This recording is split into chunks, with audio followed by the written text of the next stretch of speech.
Hi, this is me Lovejit Arora. स्वागत है आप सभी बच्चों का आज की इस क्लास के अंदर। तो हम टेक्स्ट फाइल और सीएसवी फाइल में अंतर है जिसको जानने वाले हैं आज की क्लास में। क्या है बेसिकली, क्या है कि जो पहले तो सिमिलैरिटी देख लो। देखो, हमारे पास दो तरीके की फाइल है, एक तो है बच्चा टेक्स्ट फाइल और दूसरी है जी बाइनरी फाइल। सीएसवी फाइल का रोल आता है जब हमें डेटा को रोज और कॉलम्स की फॉर्म के अंदर स्टोर करना होता है, तब हम सीएसवी फाइल का यूज करते हैं। तो बेसिकली क्या बात है कि टेक्स्ट फाइल का ही एक रूप है, एक टाइप है सीएसवी फाइल।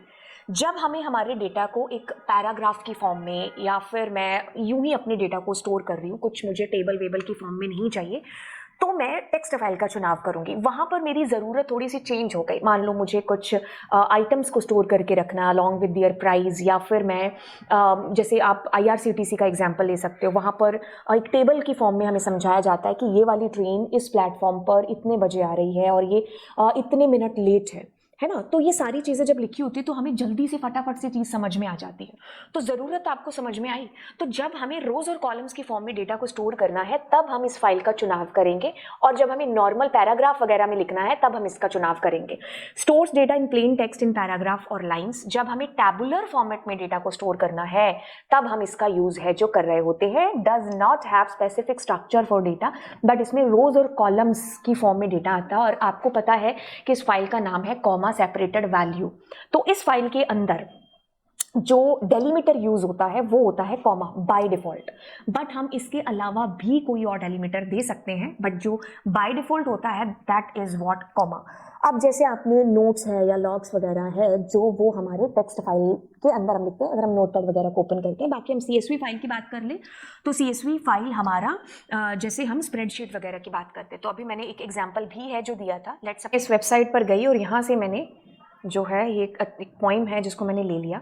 अब मैं क्या करती हूँ, इसको यहाँ पर कॉपी कर लिया। अब ध्यान से देखो, एक लाइन लिखी मैंने और इसके बाद में क्या आ रहा है, यहाँ पर न्यू लाइन, क्या आ रहा है, न्यू लाइन, क्या आ रहा है, न्यू लाइन, है ना। अब मैं इसको सेव कर देती हूँ। तो ये जो है डेस्कटॉप पर लेट सपोज मैंने सेव किया, तो मैंने कहा टेक्स्ट फाइल डॉट टी। तो ये मेरी क्या है, एक टेक्स्ट फाइल है जो कि डेस्कटॉप पर इस कदर इस प्रकार से जाकर के स्टोर हो गई जब मुझे कुछ इस कदर डेटा है जो लेना है। अब मैं क्या करती हूँ, इसी एक और फाइल लेती हूँ और उसके अंदर क्या करती हूँ, जैसे मैंने लिखा name comma class comma marks, ठीक है। अब मैं क्या करती हूँ, मैंने जैसे नेम में लिख दिया नेम और क्लास में देन मार्क्स में। अब मैंने यहाँ पर लिख दिया, ठीक है, और मैंने मार्क्स में एंड देन क्लास में एंड मार्क्स में, फिर मैंने,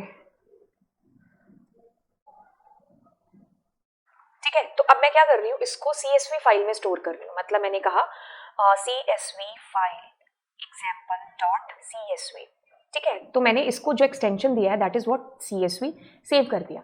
अब मैं जब गई तो देखो ये वाली file is stored in CSV format. जैसे ही मैं इसको ओपन करती हूँ तो आप एक चीज़ पाओगे कि ये फाइल जो मैंने वो डेटा भी स्टोर किया ना याना सोहन का, वो इस तरीके से टेबुलर फॉर्म के अंदर आ गया।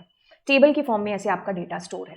तो अभी जो सेकंड लाइन लिखी हुई थी ना बच्चे, कौन सी थी, each row in a line and column are separated by comma. तो अगर मेरी कोई फाइल इसमें भी स्टोर है ना, तो उसको भी मैं दोबारा से उसमें नोटपैड में ओपन कर सकती हूँ। तो क्या करना पड़ेगा, राइट क्लिक ओपन विद करके हम करते हैं ना नोटपैड, तो it will be coming like this, ठीक है। तो ये आपकी कौन सी फाइल होगी, सीएसवी फाइल होगी, जो कि एक पार्ट ही है किसका, टेक्स्ट फाइल का। बस आपकी ज़रूरत चेंज हो गई, दैट इज़ कि मुझे टेबल की फॉर्म में डेटा को लिखना है। ज़रूरत कुछ भी हो सकती है, जैसे एग्जांपल दे दिया आपको मैंने, है ना, आईआरसीटीसी का, या फिर कोई आप किसी कंपटीशन में कौन सी टर्न जो है आने वाली है अब किस बच्चे की, तो उसका एक आप असेंडिंग ऑर्डर में एक शीट है जो बना रहे हो, या आप उसको मार्क्स भी दे रहे हो, तो हम यूजुअली सीएसवी फाइल है जिसका हम लोग यूज़ करते हैं। मतलब हम टेबल का ही यूज़ है जो करते हैं ताकि वो चीज़ समझ में आ पाए।